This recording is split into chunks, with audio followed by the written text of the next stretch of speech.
Hello everyone, today I'm working on my 2882 again. Last week I ran out of time, maybe just a little bit, and I still wanted to have the video out by Friday, so I did that. I rushed a little bit, but I want to do some more work and exploring on this. I just checked on eBay. These things are expensive, so that makes it valuable. Definitely worth spending a little bit more time on it. On the subject of time, I'm just curious, how do you guys feel about that? Should my videos be longer or should they be shorter? I don't see making videos any shorter than 10 minutes, but it would be doable to have a nice video around 10 minutes, or it could be an hour also, because as you guys know, I love to talk. I love to talk about trains. So put that in the comments below. Do you want the videos to be longer or shorter? With that being said, let's get this shell off. Yeah, so I found out that these are expensive. So I did not have time to connect the smoke unit last video. So if you missed that video, you can go on my channel. It's the video I did just before this one. Oh yeah, I forgot I have to remove the cab detail part first. Almost forgot that. So I'll remove this cab detail and I'll pop the shell off. Once you got it past these two prongs, that makes it easy to get out. Everything looks pretty good. I'm gonna see if I can remove these tabs this week. So basically, if all things go well, you just push on this and it'll just fall right off. But I want to be careful because I have all these extenter rods here. Last week they just kept falling off, and I want to be careful not to damage it because the movement of them is quite beautiful. I'm really into that. So I'll take my time and I'll push these two rods out. I was hearing a little bit of gear noise coming from this. I can feel it with my finger, but it doesn't really slow down the locomotive. So I don't think there's a lot to do about this. I'm gonna blame it on this locomotive being too new. So it maybe needs to break in a little bit. There are two screws that hold down this bottom plate. So I'm gonna lift it out just to take a better look. But no, everything seems to be good in here. Nothing suspicious. I am gonna re-lubricate it with my trusty Labelle 108 here. So I am gonna do that.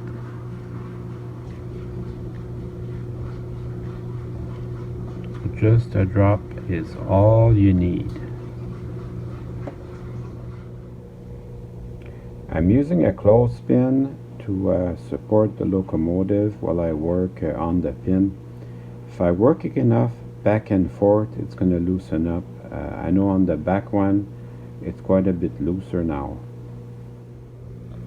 Also got the front one out. It's the same story. Everything looks great in here, but I can hear a little bit of gear chatter. Probably it is too new.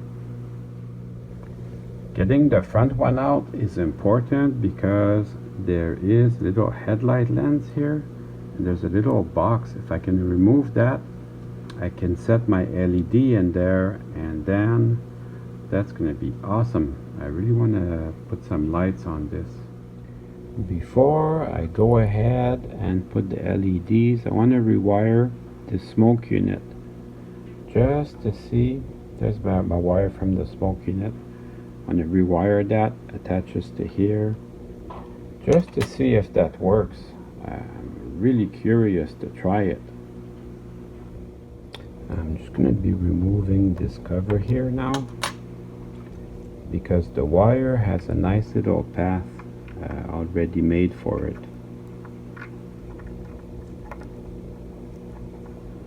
And I know that's what they did before. They gave it a little bit of slack, but I think I will do the same. Give it a little bit of slack so you can remove the weight and inspect under it. But it's got a little path in here made on purpose for it, so I will be using that again. So that's going to be out of the way of everything else. That looks okay. I'm gonna put everything back together and I'm gonna go see on the track if this works at all. I don't need to have the shell on to run this, but I'm gonna put some smoke fluid in it, and then we'll find out if this works. I only need really a couple of drops. I'm gonna try it like that with 2 or 3 drops, just to see what we got there. And that should be plenty. It's getting some of that break-in time that it needed. So no smoke so far, but the gear noise is gone, so that's okay. I'm gonna let it warm up like that for a little bit. I can see why these are still expensive. These are good runners. This is about as fast as I would want to run it in regular service. So there's no smoke yet. I guess that's that. Maybe the unit is too old and that just doesn't work. So I'm gonna leave it at that, and I'm gonna work on installing those LEDs. So I guess the smoke unit doesn't work, and that's okay. The rest of the engine is a good runner though. I'm most appreciative of that. This is what you order: 0603, a 12 volt white, specify with resistor. Because I'm not an electronics expert, I don't even know what the resistor should be, so I just get them pre-made for me. So I'm just going to separate the package and get 2 lights. Perfect. I've got my 2 LEDs ready, and I could just wire them in. So you wire them in with the red to the black and the black to the red. That way you have one for backing up and one for going forward. Just solder that in and boom, I'm done. But I want to have my wires organized just a little bit better. So I'm going to show you how to make your own little printed circuit board. So any type of metal will do. This is the bottom of a can of coffee, just like this. So I just took the bottom, and this is actually easy to cut. You can cut this with an X-Acto, or even if you have a good pair of scissors, you can cut this. I cut it about yay wide. I chose this particular can because the metal was thin, so that makes it easy. You could use a copper wire also and do the exact same thing. So let's see how this length compares to my tender, because I don't need it to be longer, but I want it to be long enough so that I have some room to wire stuff. Remember, all I want to do is have the wiring be very neat. So it only needs to be about as long and about as wide as the tender weight. That's a good guide. I just took strips of electrical tape, and that's just gonna hold the two metal strips apart. You can do that with copper wire also if you'd like. But this will keep my two strips of metal apart. Now I just have to solder onto this whatever I want, and it's going to keep my wires organized. And using a finishing nail, I just punch holes through everything, and then I pre-tinned it to get it ready for connections. I put some masking tape on the bottom of the circuit board there, so that it will not create a short circuit. I won't create a short circuit from my weight. That would be bad. It'll happen every once in a while. I'll buy a locomotive on eBay and it's got a bad short circuit. That is gonna happen.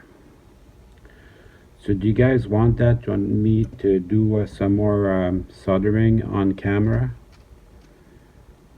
That is a good question, and that was actually my question at the beginning. Do you want the videos to be longer or shorter?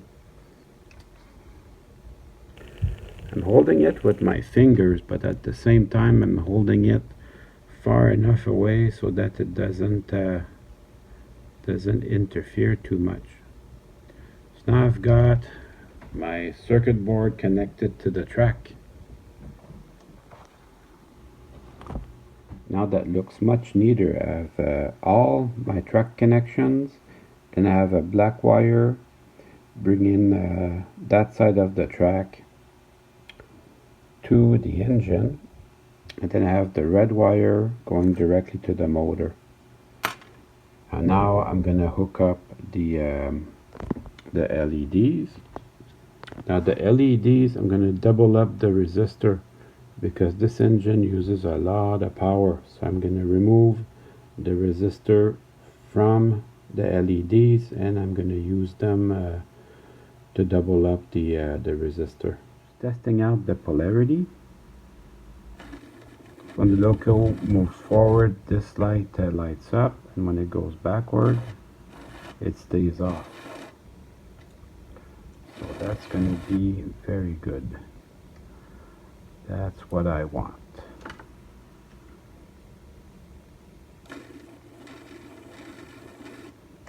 Front part from the main engine, and then I'm going to remove that front, the two cylinders here. The two cylinders, I'm going to remove them. And there's a little box here with the fiber optics that you can remove. And then I'm going to put my LED probably on here. That sounds like a good plan. Using my jeweler's drill, I made a tiny little hole and I'm going to glue my LED in place. So while that's drying, I'm going to poke the hole for the backup light. This is your backup light right here. So I'm going to poke the hole for that using my jeweler's drill again.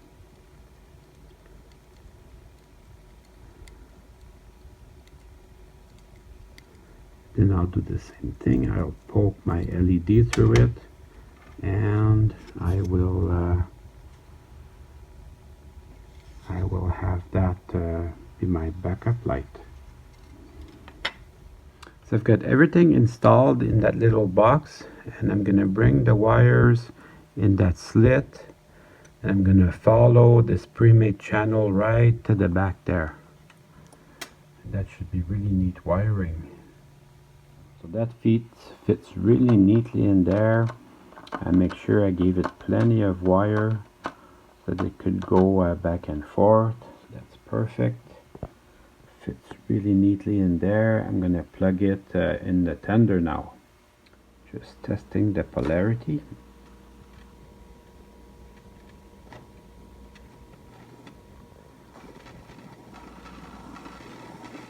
That's forward, perfect.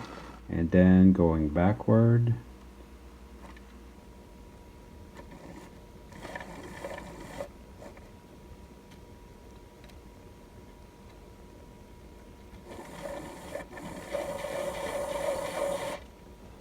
Perfect. I just need to get the shell back on.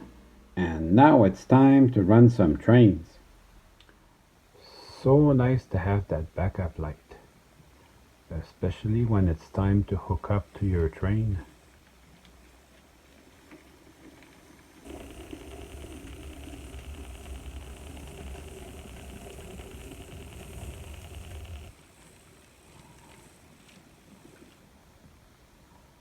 And of course the front headlight, you see that all the time.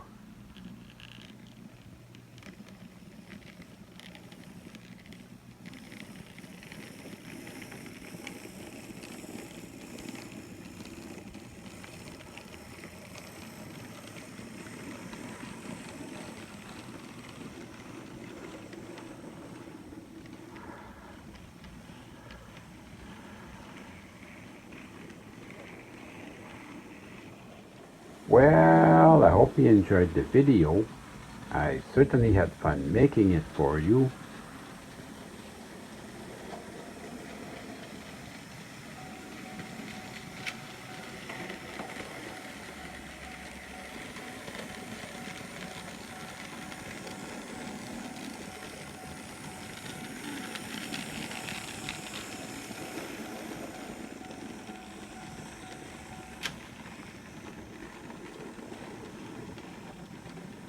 See you soon.